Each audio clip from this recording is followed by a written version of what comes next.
So, welcome to the next episode of Frankly Fukuyama. Today, I'm really happy to be able to talk to David Smolansky. David was a elected mayor of a city in Venezuela, but was forced out of the country and has since gone into exile. But he was a former participant in what was at that time called the Draper Hills Summer Fellows Program at Stanford University.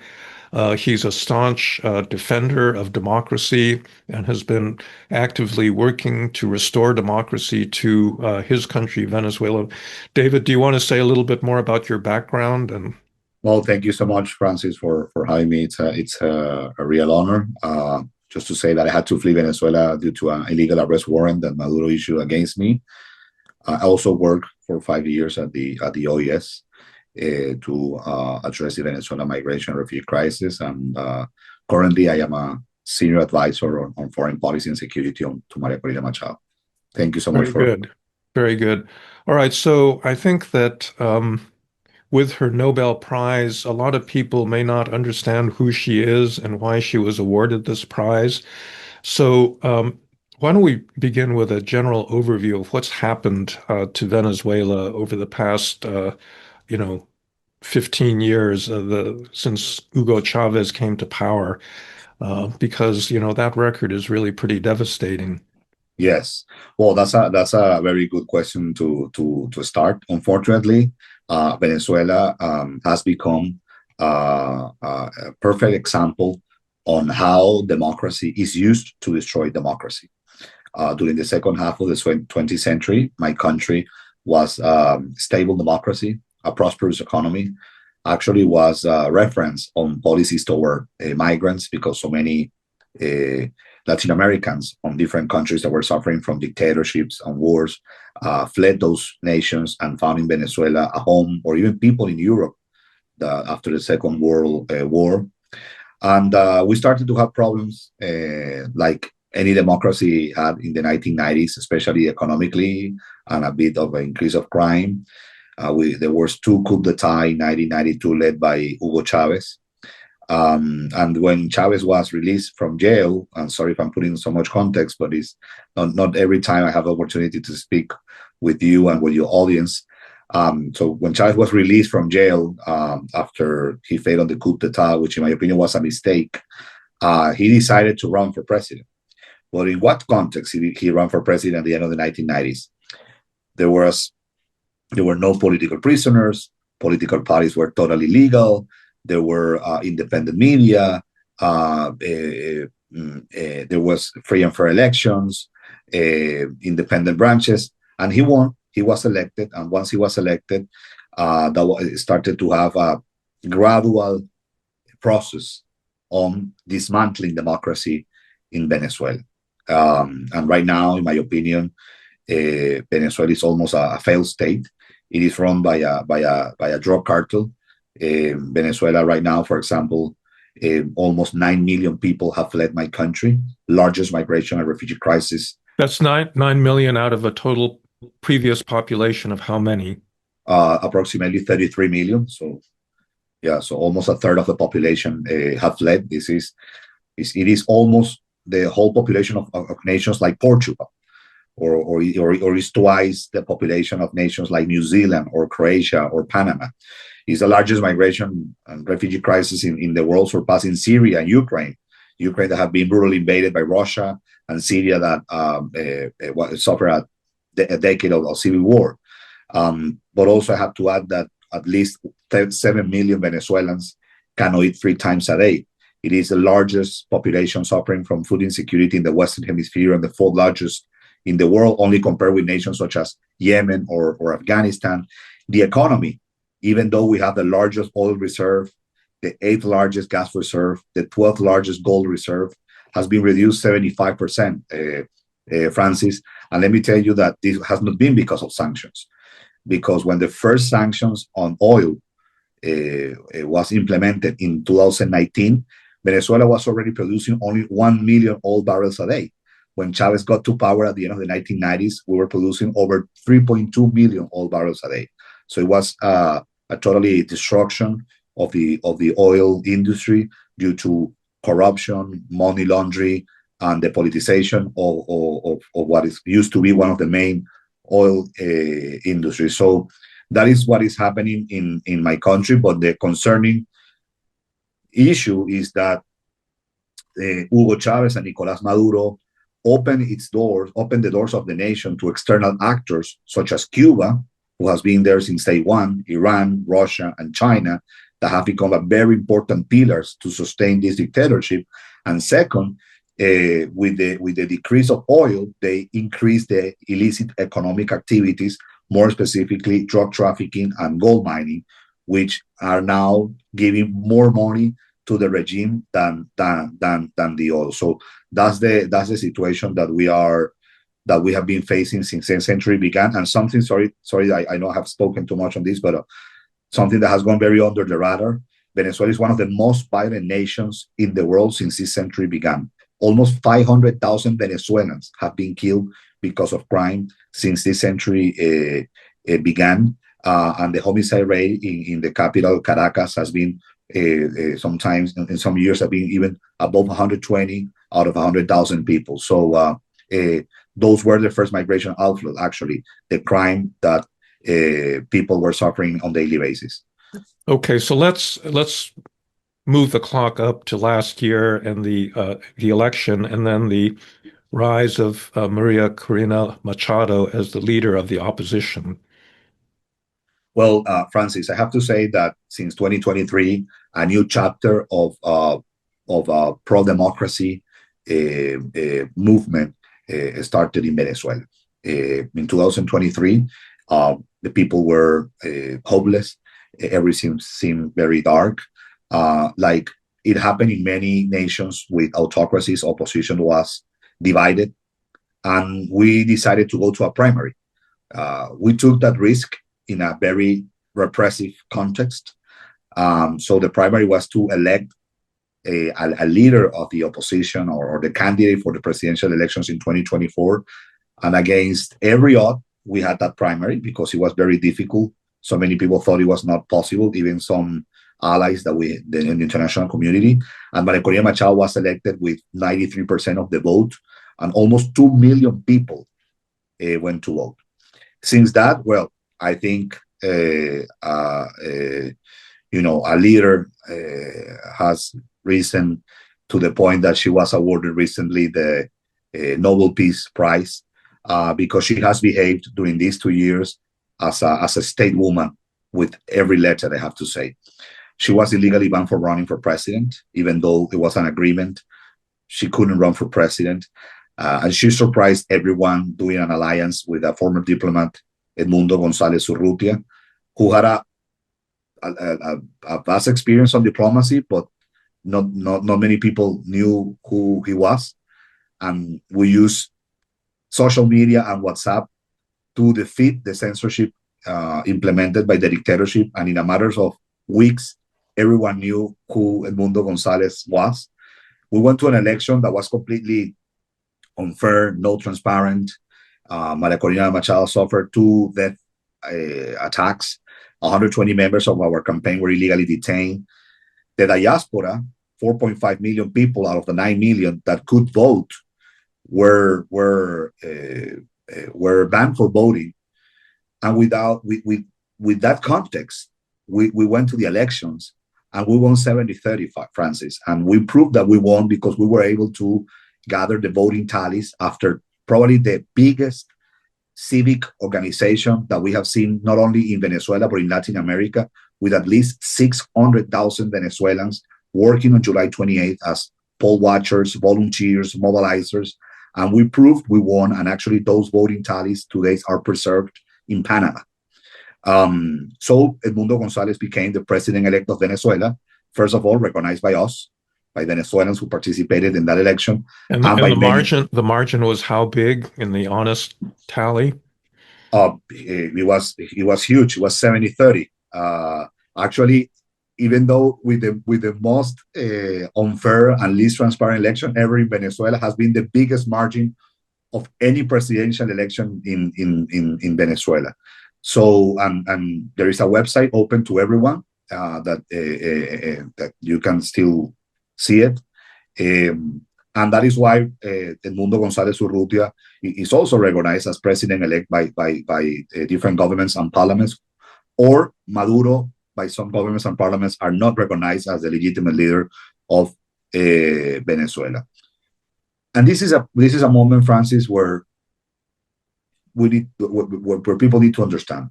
Maduro had the opportunity to lift the country, to abandon power, to facilitate a peaceful and orderly transition after what Venezuelans decided. But the reaction was the use of force.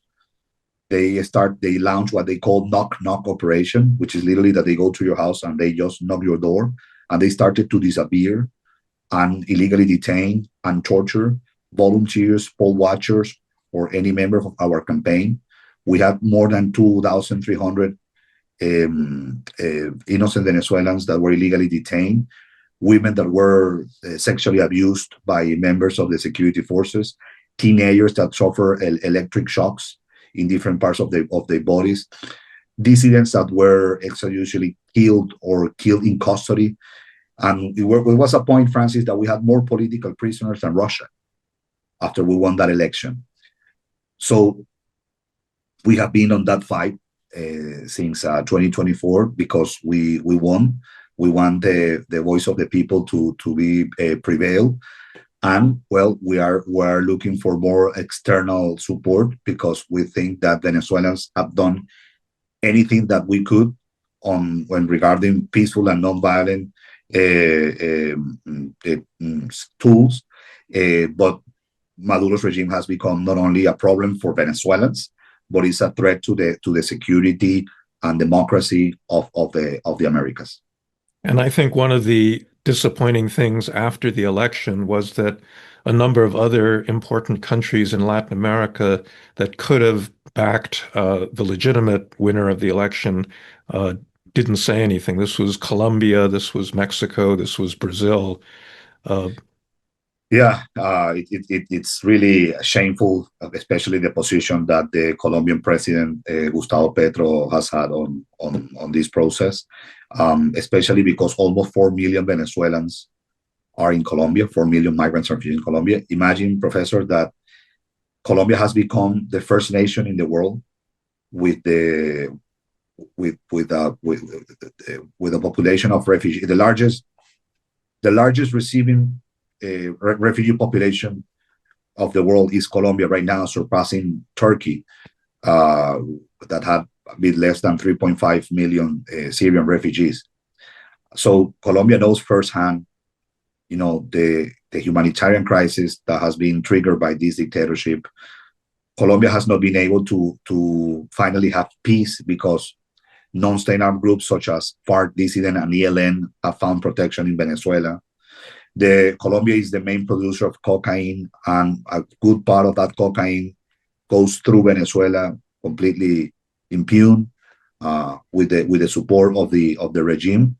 And yes, we didn't have the support of Gustavo Petro, but I'm not surprised. We have others who have been very, very supportive from different ideologies. Javier Milei in Argentina, Gabriel Boric in Chile, Santiago Peña in Paraguay, or we have also the government of Dominican Republic, Panama. So we have built a very strong coalition in our neighborhood, and that has been very important in our fight. All right. Well, let's talk then about what's going to happen in the future. So you, I imagine, don't really see the possibility of a kind of peaceful legal way out of this situation, since the regime lost an election massively and yet did not step down from power. So what are the prospects for actually moving forward right now? Well, there has been a very important increase of pressure externally.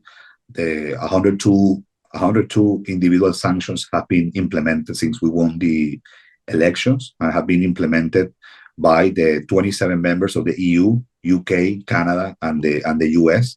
And those individual sanctions have gone towards members of the regime that have different roles. Some of them are responsible of crimes against humanity, human rights violations, corruption, drug trafficking. So that's important because some people as well, sanctions might not make any difference, and it really put pressure, especially create frictions, tension, and also moralize the people. Because when you live in a country like mine that doesn't have access to justice, when you start to see those actions from your allies, it moralizes the people. Now Maduro has a reward of $50 million, which is the highest ever in the US, twice as Osama bin Laden. But I have to say that Diosdado Cabello, which is the other powerful member of the regime, has the same reward as Osama bin Laden, $25 million. Then you have at least 7 countries have designated Cartel de los Soles, Sons Cartel, as a terrorist organization: the US, Argentina, Ecuador, Paraguay, Peru, Panama, and Dominican Republic. And that is huge in Latin America, because this happened in a matter of four weeks. You are having now more governments designating Cartel de los Soles as a terrorist organization that what they did with Al Qaeda in a moment, or even ELN or FARC. And well, I know the elephant in the room that we will talk as well.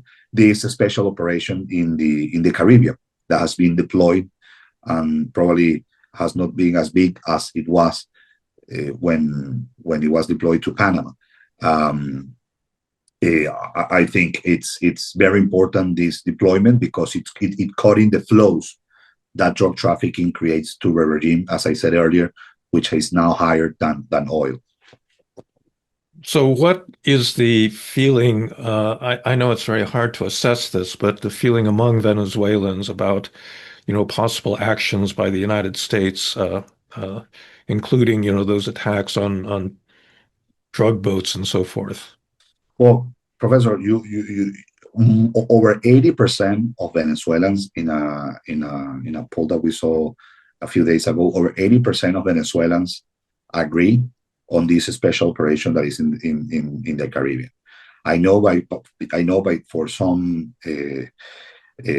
media, journalists, scholars, or people outside Venezuela, it might be the first time to listen about drug trafficking in my country.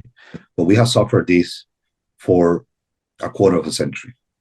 There is an indictment in the Southern District of New York in 2020 against Nicolas Maduro, Diosdado Cabello, Padrino Lopez, even members of FARC dissidents like Ivan Marquez, where it's totally explained how the distribution of the drugs is coordinated by these 3 members of the Sons Cartel. Venezuela is not even call Venezuela a dictatorship of a tyranny. Unfortunately, it's an understatement. It has gone beyond that. It might be the first case ever in Latin America that literally a drug cartel is running a nation, that the drug cartel is not behind the scenes. It has taken control of the institutions, of the gas fields, of the oil refineries, of the gold mines. So in that situation, Venezuelans are hostages. How do you explain that more people have fled Venezuela than a country that has been invaded, such as Ukraine? How do you explain that more people have fled Venezuela than a country that suffered a civil war for a decade like Syria? Because a lot of Venezuelans, almost every Venezuelan, have feel as a hostages by this regime. And we have gotten to this point, this special operation that is happening in the Southern Caribbean, is because the decisions that Maduro and the whole regime took last year. We have gotten to this point because they have decided to get to this point. Because, as I said earlier, they could have left power last year, and they decided to use a brutal force. So you cannot be impuned forever, and you cannot be doing illicit activities thinking that nothing will happen to you, especially when you go beyond your borders. Yeah. Let's talk about a somewhat different issue. How prepared is the opposition? So let's say that something happens that if Maduro had actually agreed to leave power last year after the election, or if somehow, his military supporters decide to not back him and the regime collapses. I mean, we've seen many instances of this where a dictatorship collapses, but then there's a tremendous, power vacuum, and then the opposition has a lot of trouble actually taking power and governing the country. So, um, how ready is the Venezuelan democratic opposition to actually run Venezuela? And Totally and maybe you ready. could just talk about some of the challenges that you anticipate. Sure, totally ready, Professor. This is a moment that we have waited for our entire life. When this regime started, I was a teenager, literally starting high school. I've been now in exile for 8 years, and I have always said I don't want to be in exile forever, and I want to be in opposition forever. I want to be someone that could contribute on the rebuilding of my country and change the life of many Venezuelans for good. We have been working with a great team of Venezuelans within the country and outside the country on different strategic areas such as economy, energy, security, infrastructure, education, healthcare. Um, we have been already we are already talking with different allies that could be part of a task force that could contribute significantly on the development of Venezuelans. We are working on a plan to create the conditions to have millions of Venezuelans who have fled to go back and be part of the rebuilding, taking the skills that they have developed overseas. We are thinking also on doing a capacity building to our police and security forces to guarantee protection and to have a police that protect the people and do not persecute people, that also provide the tools and the technology that are necessary to have a country where people feel safe and are not don't feel afraid. And Francis, this is very interesting because I have been asked in other interviews, like, well, you have the experience of Libya, right? Or Afghanistan or Iraq or Somalia. And it's completely different with due respect. And I see at least three differences. One, we have a legitimate leadership on Maria Corina Machado that was elected on that primary that I explained earlier, and President-elect Edmundo González Urrutia. So there is a leadership legitimized when sometimes in other nations you don't have that, and people are united with that leadership. Second, we had a recent history of democracy. Even though this dictatorship has been already all of this century, Venezuela still has a recent memory on living in democracy. We want to be even a way better democracy than the one that we had in the second half of the 20th century. But that is on our DNA. And third, I think we don't have the differences that you find sometimes in nations in the Middle East and Africa on ethnics and religious. So it's more cohesive. So in that case, we that is why I think it's completely different. And again, we decided the regime change. We decided last year when we went to vote. So we are ready. We are ready, Professor, and we Yeah. would love to have you there in Venezuela and have so many people who have contributed significantly on raise awareness on the situation in Venezuela, and has contributed with their knowledge and on our platforms like these to where people can know better where the situation in Venezuela is. So I would think that one of the biggest obstacles that the opposition coming to power would face is in the military and in the special, security forces that Maduro has created. Especially the senior officer corps, which, as I understand it, is really, really large. And these are people that have benefited directly from the corruption of the regime, and they don't really have much of a future if they lose power. How do you deal? So even if Maduro somehow is out of the picture, how do you deal with them? Well, Venezuela has 2,000 generals. That's more than the whole NATO. When some people in Washington sometimes they have approached to me, I have proposed, why don't you do a power sharing in Venezuela? And I always said, well, the power sharing is already ongoing in Venezuela because all those generals are governors, mayors. They run companies that were nationalized, etc. It will be definitely a challenge, but I think in the case of Venezuela, when the leaders of the regime are not there anymore, which I always say is not only Maduro, it's also Diosdado Cabello and Padrino Lopez, at least those three, because they work like a cartel, they work like a terrorist organization, so there are different heads, not only one. I think it will be, for the information that we have gathered, it will be a almost entire crackdown. There are many soldiers, especially not the ones on the high ranks, but mid and low ranks, that they want to have a different life. They are not they are not isolated of the crisis that any Venezuelans is suffering, on hyperinflation, on having their family fleeing the country, or not finding food, or not finding medicine, or not being victims of crime. I would like to remember that dozens of soldiers are illegally detained in Venezuela, have been brutally tortured. Also, many soldiers and police have fled the country because of persecution. I want to say also that all the intel and counter intel agencies in Venezuela is run in a good part by the Cubans since day one, and they have felt that it's the sovereignty of our nation has been violated for years, and Cuba's dictatorship is depending more today on Venezuela than what Venezuela used to depend on Cuba. So I think that once Maduro, Diosdado, and Padrino are not there anymore, you will see others fleeing, or others maybe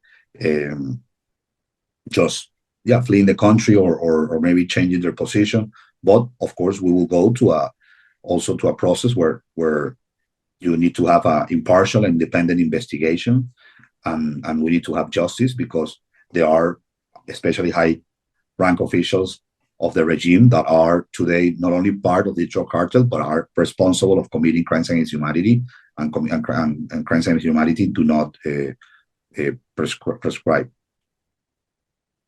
Yeah, that's going to be a huge challenge because to the extent that you're seeking justice, it increases their incentive to hold on to power and to scheme, in various ways. But I take it that in the lower ranks of the officer corps and among the enlisted, a lot of them actually voted for Maria Corina Yes. Machado. Yeah, that was very interesting. In literally every poll station nearby a military base, or a checkpoint, or any deployment that the military have in Venezuela,